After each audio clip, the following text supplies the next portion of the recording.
Start by softening the knees, flexing the hips a little bit, floating the head back, a little crown rise,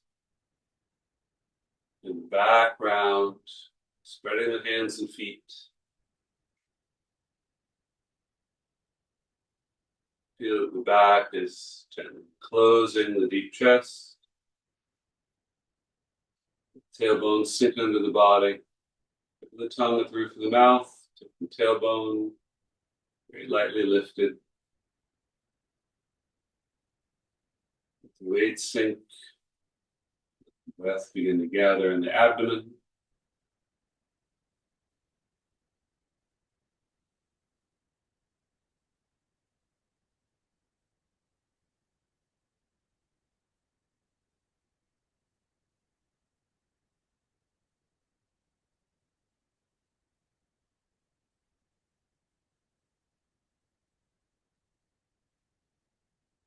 Gently rock the weight forward and backward on the feet, about 70% of the weight. And the feet spread out, press the floor as we shift forward. And the whole sole of the foot lightly grip the floor as we shift back. I let that happen very automatically. Maintaining the rest of the posture. Feeling a subtle movement up to the hips, the lower back, abdomen, very subtle adjustment. Pause and shift left and right. Trying to relax and release down through the lighter hip, especially the lighter leg. Keeping the light foot grounded. That helps maintain a subtle arch connecting the two legs. Circle.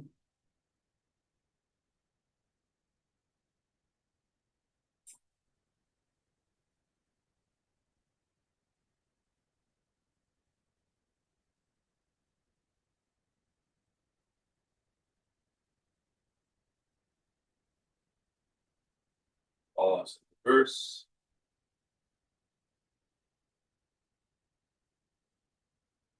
Breath very slow, deep, relaxed.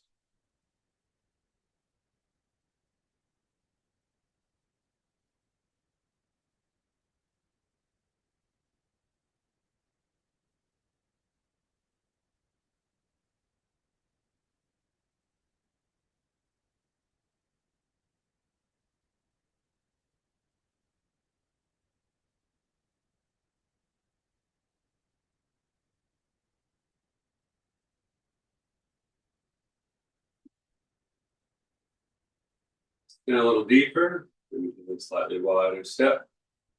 Feel how that exaggerates the arch of the legs a little bit, perhaps makes it a little easier to drop the tailbone under, extending the lower back. We'll do another weight shift.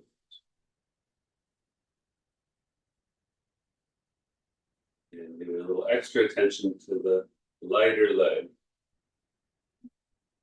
Dropping the weight to the outside of the foot, as well as the inside. Keep it even.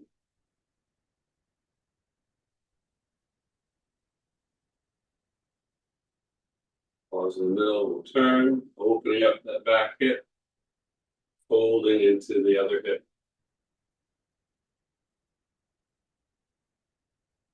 Pull up your body, just ride along.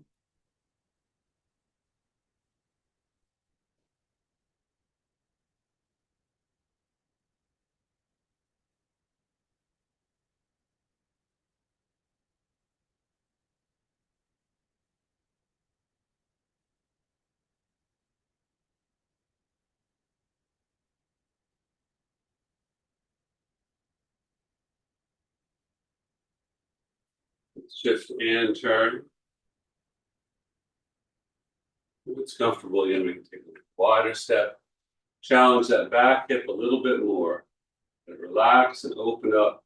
Keep the weight sinking through the little toe and the heel, as well as the ball of the foot. To drop the tailbone under. The upper body, the chin's still back. Up and lift the crown, the shoulders are sinking, relaxed.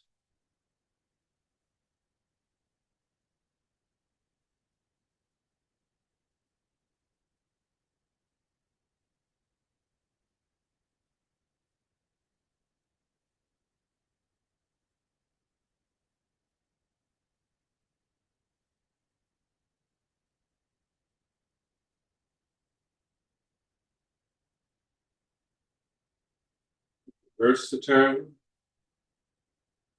Shift from one side, turn to the other. Again, trying to allow that hip open up as we turn away from it. Folding into the other hip, but again, releasing the weight clearly through the lighter leg. That will tend to put the heavier leg where it needs to be.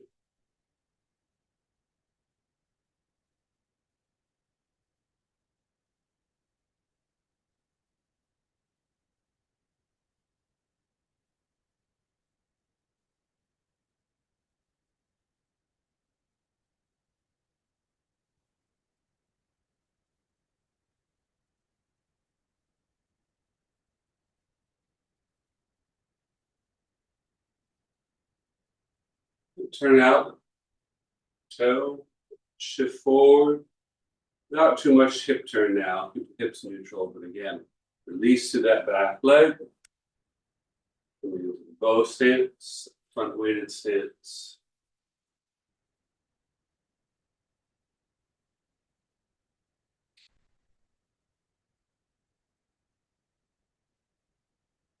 And add a turn, turning to the front, trying to bring the hips perpendicular, square to that front foot. Again, that challenges the back hip even more. So if I want to keep that back foot planted, if I want to drop the tailbone under, really have to try to relax that back hip as I'm coming forward.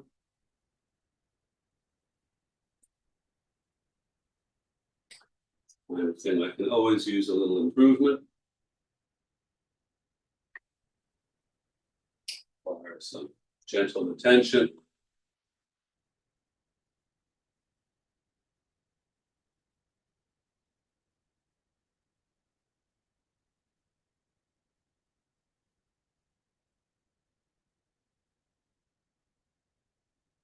The other foot, start with hips neutral again.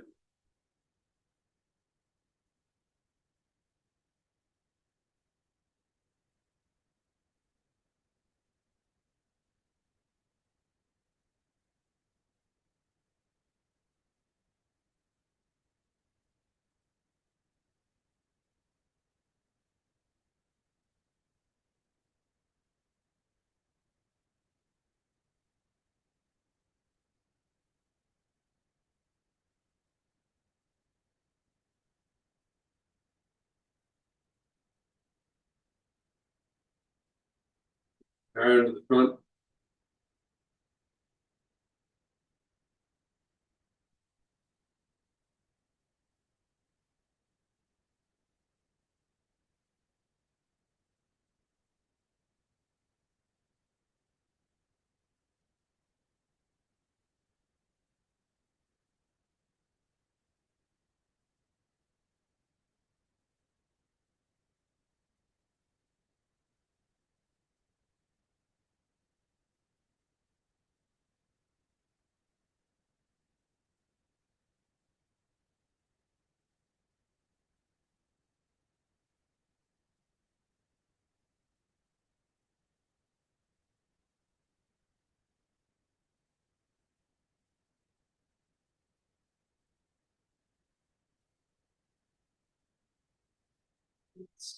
Roll the shoulders forward and back. To bring them back, also gathering the shoulder blades down into the middle of the back. Shoulder gently down, straight down into the ribcage. Let the other shoulder rise up. So automatically counterbalanced.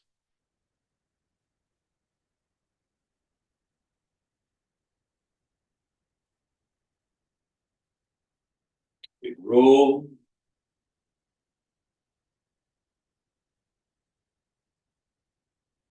Reverse.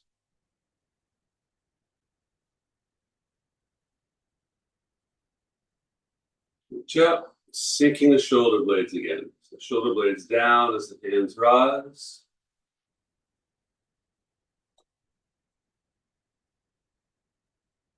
In the same overall posture. Head carriage down through the pelvis and hips. Feet cross and open. And sink the shoulders. Arms rise up.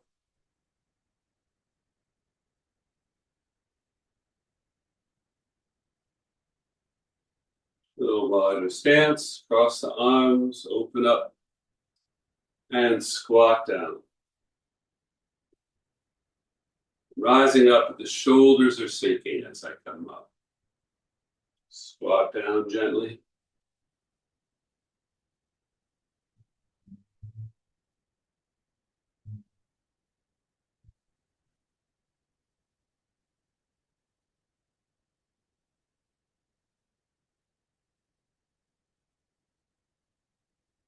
And then tuck the elbows in lightly. Sink the shoulders.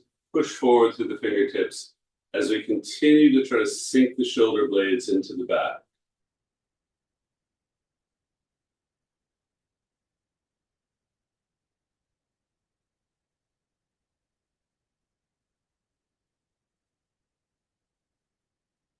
Sink and settle the hips at the same time as we're reaching out just a little bit. Doesn't need to be a lot of up and down here. Just a subtle feeling.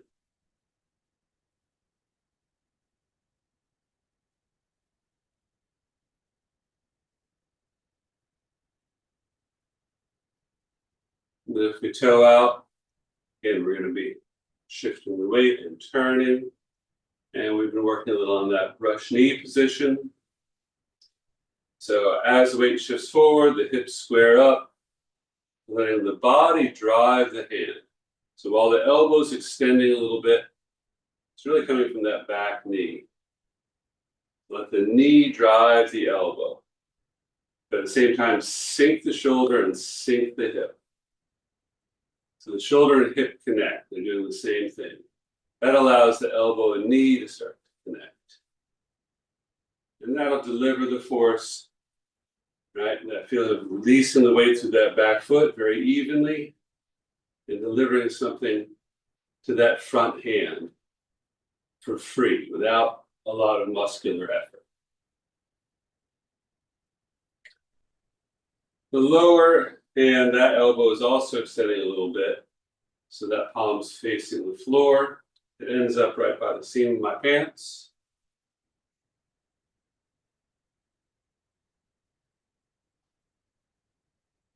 We allow a feeling of a subtle spreading of the hand as we do that movement, but not stiffly. The hand's not too flat. It retains a little roundness. Chin's back, head's up, shoulders are sinking.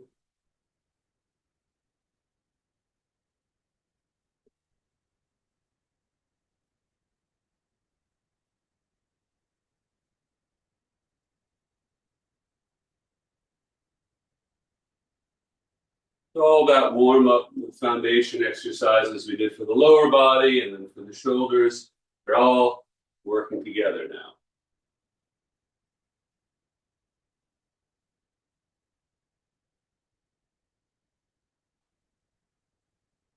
At the moment, I can let that hand retreat so it's right in front of the shoulder. It just pushes straight out.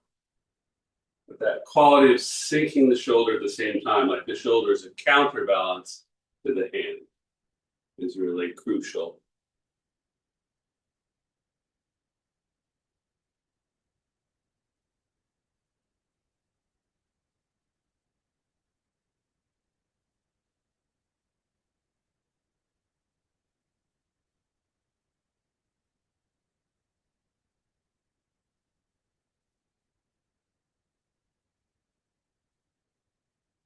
Let's look at a kind of funny exercise now that we're going to use to build up this brush knee cross stance position. Again, we're not walking right? We're really just shifting and turning in place, but it's got a lot of the dynamics of walking. Here we're going to be doing even less. Upper hand is facing the opposite shoulder, lower hand facing the opposite hip. And then I turn to the side, the upper hand turns down, points to the lower fingers. Then the hands switch.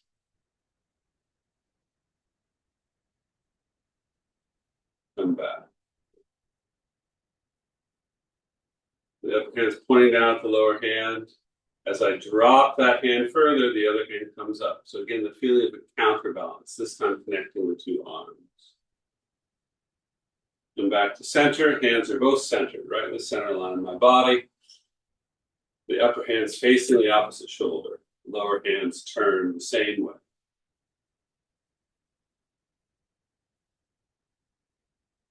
Fingers point to fingers. Drop one hand to lift the other. Try to feel that connection through the trunk, through the torso.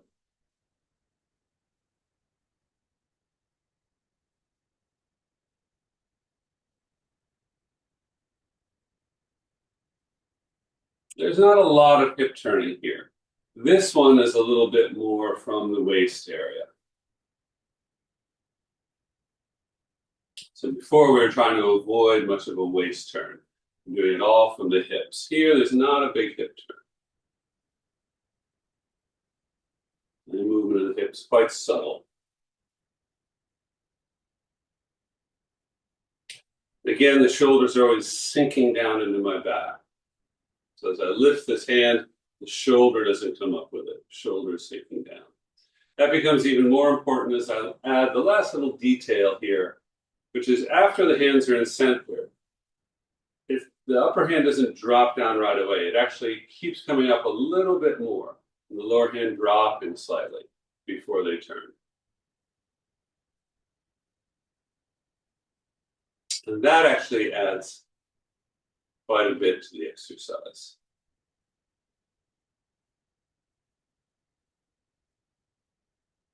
So it's at that moment that I start to feel a real difference in the lower rib area.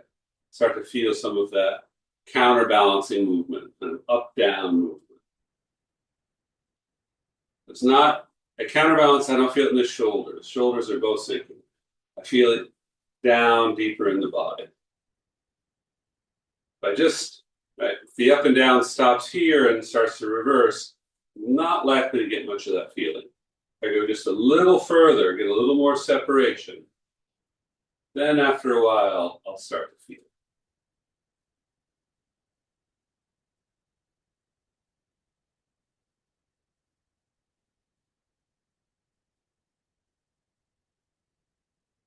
Now I'm going to toe out to the side again and go right into that push forward.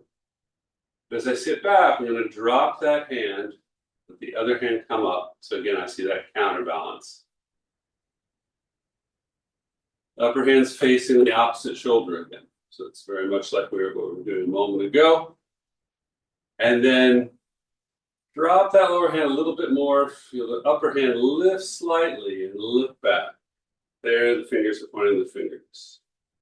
Look to the front. And now this time that back hand comes up by the ear. And it has this funny angle where it's dropping a little bit, like the little finger is dropping towards the ground. So it's not with the palm down, that kind of wrist flexion. It's kind of side bend of the wrist. So that's a lot of choreography at it. But if we take it one piece at a time, it's not all that much really. So after the push, hand switch, little up, down, fingers point to fingers as I look back. Keep the weight on the back leg, start to look to the front. Hands exchange again, hands by the ear. Push forward, that lower hand just brushes over my knee. As I sit back, they switch. As I look to the rear, they switch.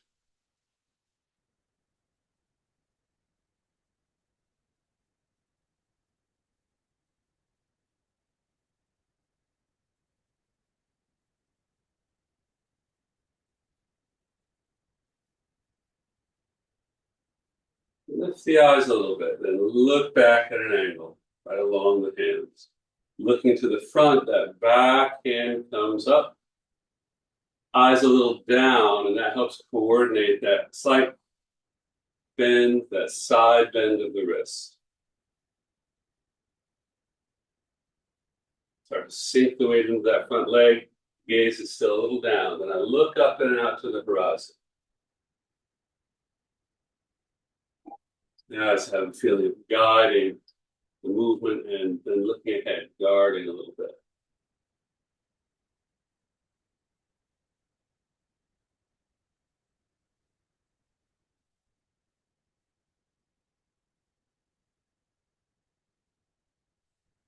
This is a complex movement.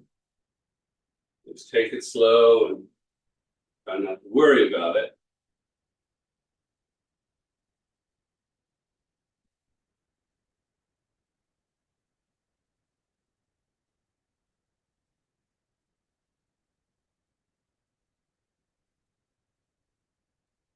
Get the hip around. The big challenge here is that we start to lead from the arm, which I don't want to do. I want to lead from the hip, sinking the hip and shoulder as I come forward.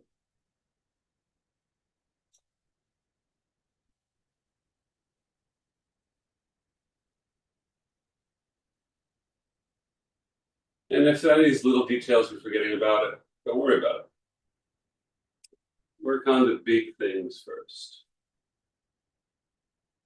Concentrate on one aspect at a time. The details fall into place gradually.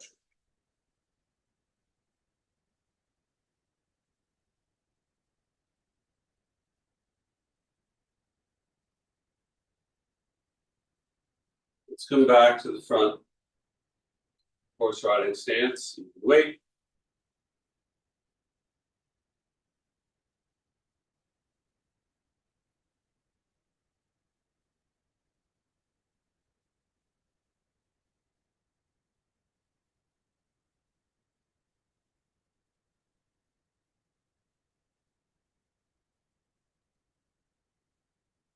We're going to toe out to the other side. Push forward. Sit back. Drop that pushing hand. Hands exchange. A little up, down. Look to the rear. Fingers pointing to fingers. Look to the front. Weight still back. Now start to shift forward and square up the hips. And switch.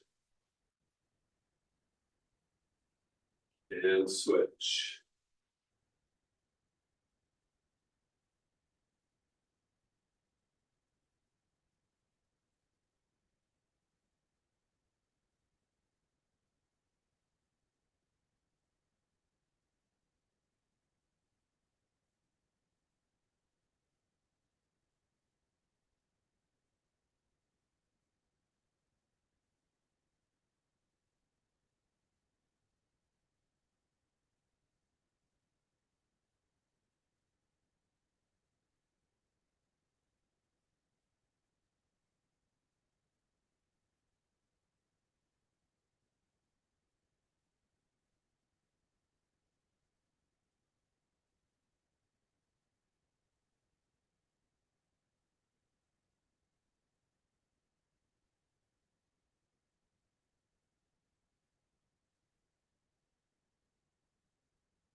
front. Close out. The arms and legs loose. And then we'll go back to some proper walking.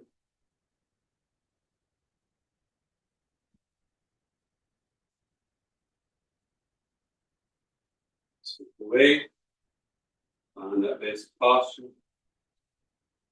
Sit down, turning to step out, toe in, weight over, toe in, and back to center. Sink the shoulders as the arms come up. The elbows and knees soften. Lower the body. Release the weight down to the arms, down to the legs. You release through the fingers, you rise back up. Down, lower the knees. Sink the shoulders and hips. Arms come up. Soften the elbows and knees. Release down to the hands and feet.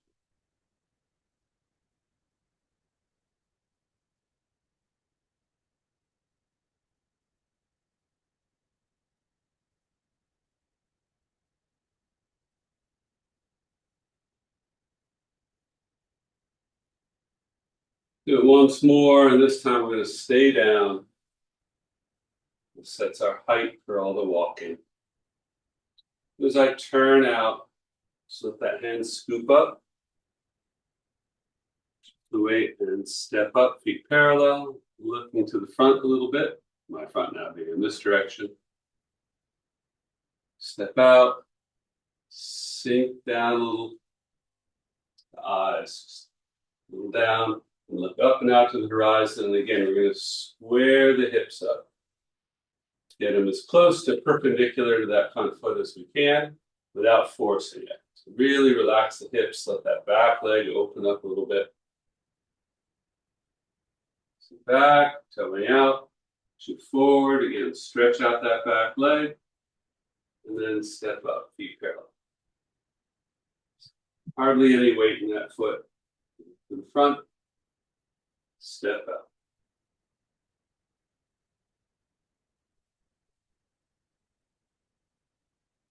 Go out.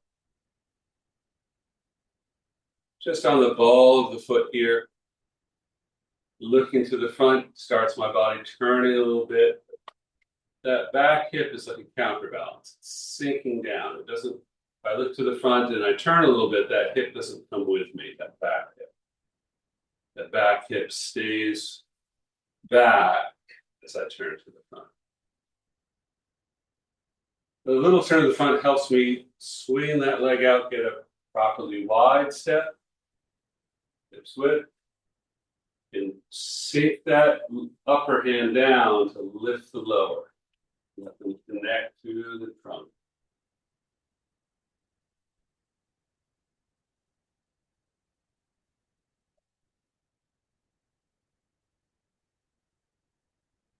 Turn back, go in, step in, again, look where I'm going to be going. Helps get the hips turned a little bit.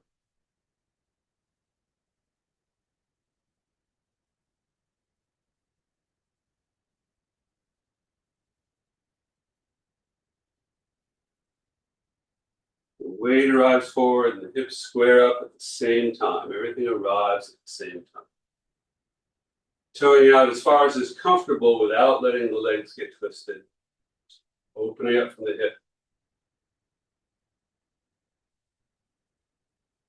If you're getting good turnout, then that back foot's going to turn back in a little, pivoting on the heel. So all the pivots here are on the heels. Turn in here, it's on a heel pivot, step in. Again, if that back foot needs to adjust, it's going to turn on the heel. And that'll happen naturally if I'm really able to sink the hips under. But if my weight's a little stuck in the middle or the backside's a little lifted up, I'm probably going to pivot more toward the front of the foot. I'd like to correct the posture so it doesn't feel like I need to do it that way. Sit back, front toes come up. Again, it's a heel pivot.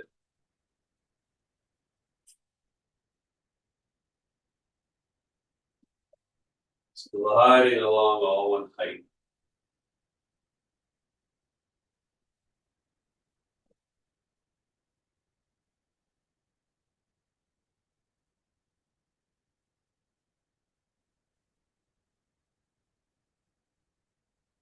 Back.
And the lower hand here is very similar to the lower hand in the brush knee cross stance. So the brush knee cross stance, it's the opposite arm and leg forward. So I see that lower hand right by the seam of the pants. In grass sparrow's tail, the other hand is forward, right? It's the same arm and leg forward.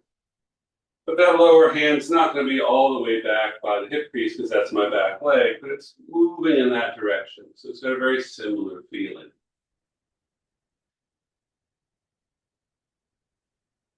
As I move forward, it's like I'm leaving that back hand behind as I shift and turn. It's just gently sinking toward the floor.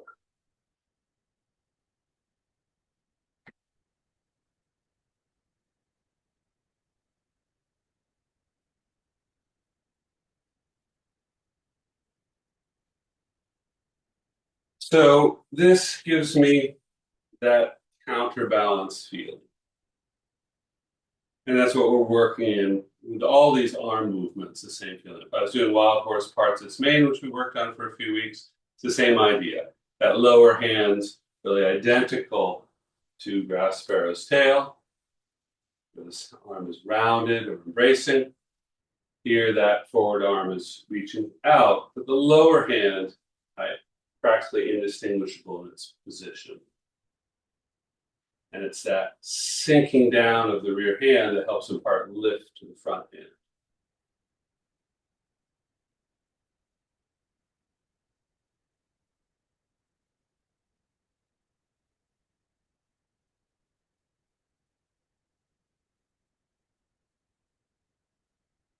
As you come back for the conclusion,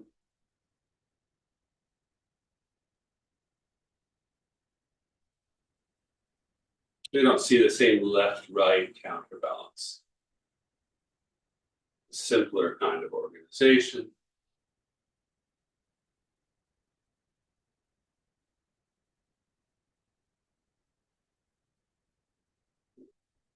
Yeah. And we can actually find the same kind of counterbalance in the legs. Here I'm not going up and down. There's not much to see, but it can be felt. The sense that it's letting my weight drop through one leg that lifts the other leg. Like the counterbalance is hidden inside. Counterweight in an old window.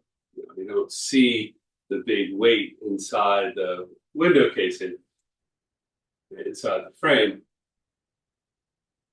If you've been in those old houses, working the windows, you can hear it sort of bouncing around a little bit in there. So I feel like that weight is descending. That imparts the lift to the other leg.